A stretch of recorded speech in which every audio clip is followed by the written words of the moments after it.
ವಯನಾಡಲ್ಲಿ ಇನ್ನೊಂದು ರೆಸಾರ್ಟಲ್ಲಿ ಉಳ್ಕೊಂಡಿದ್ದೀವಿ. ಇದ್ರ ಹೆಸರು ಅವಡೇಲ್ ಅಂತೇಳಿ.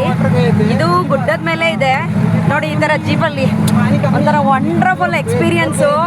ಫುಲ್ ಕಲ್ಗಳ ಮಧ್ಯೆ ಹೋಗ್ತಾ ಇದ್ದೀವಿ. ಎಷ್ಟು ಚೆನ್ನಾಗಿದೆ ಅಂದರೆ ರೆಸಾರ್ಟ್ ಅಂತೂ ತುಂಬ ಚೆನ್ನಾಗಿದೆ. ವಯನಾಡಿಗೆ ಬಂದರೆ ಇದನ್ನು ಬುಕ್ ಮಾಡ್ಕೊಳ್ಳಿ. ಹೋಗ್ತಾ ಇದ್ದೀವಿ. ಈ ಥರ ಎಸ್ಟೇಟ್ ಒಳಗಡೆ ಇದೆ. ಎಲ್ಲ ಫ್ರೆಂಡ್ಸು ನಾವು ಎಲ್ಲ ನೋಡ್ರಿ, ವಂಡರ್ಫುಲ್ ಎಕ್ಸ್ಪೀರಿಯನ್ಸ್. 5 ಕಿಲೋಮೀಟರ್ಸು ಜೀಪಲ್ಲೇ ಹೋಗಬೇಕು, ನಮ್ಮ ಗಾಡಿ ಹೋಗಲ್ಲ. ಎಲ್ಲ ಕಲ್ಗಳಿದೆ, ಫುಲ್ಲು ಪೀಕಲ್ಲಿದೆ. ಇದು ತುಂಬ ಚೆನ್ನಾಗಿದೆ. ಹಾಯ್ ಫ್ರೆಂಡ್ಸ್, ಇದು ನೋಡಿ, ಇದು ಅವಡೇಲ್ ರೆಸಾರ್ಟು ವಯನಾಡಲ್ಲಿ. ಈ ಥರ ಕಾಟೇಜ್ಗಳು ಮಾಡಿದ್ದಾರೆ, ತುಂಬ ಚೆನ್ನಾಗಿದೆ ನೋಡಿ. ಸೊ ಬ್ಯೂಟಿಫುಲ್ ಆಗಿದೆ. ನೇಚರ್ ಲವರ್ಸಿಗೆ ತುಂಬ ಇಷ್ಟ ಆಗುತ್ತೆ.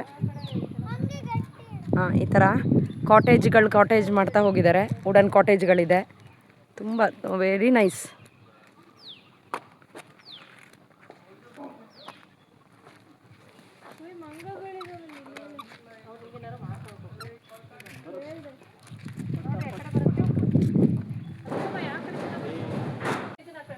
ಹಾಯ್ ಫ್ರೆಂಡ್ಸ್, ನೋಡಿ ಈ ಥರ ಅವಡೇಲ್ ರೆಸಾರ್ಟಲ್ಲಿ ಈ ಥರ ಕಾಟೇಜ್ಗಳಿದೆ.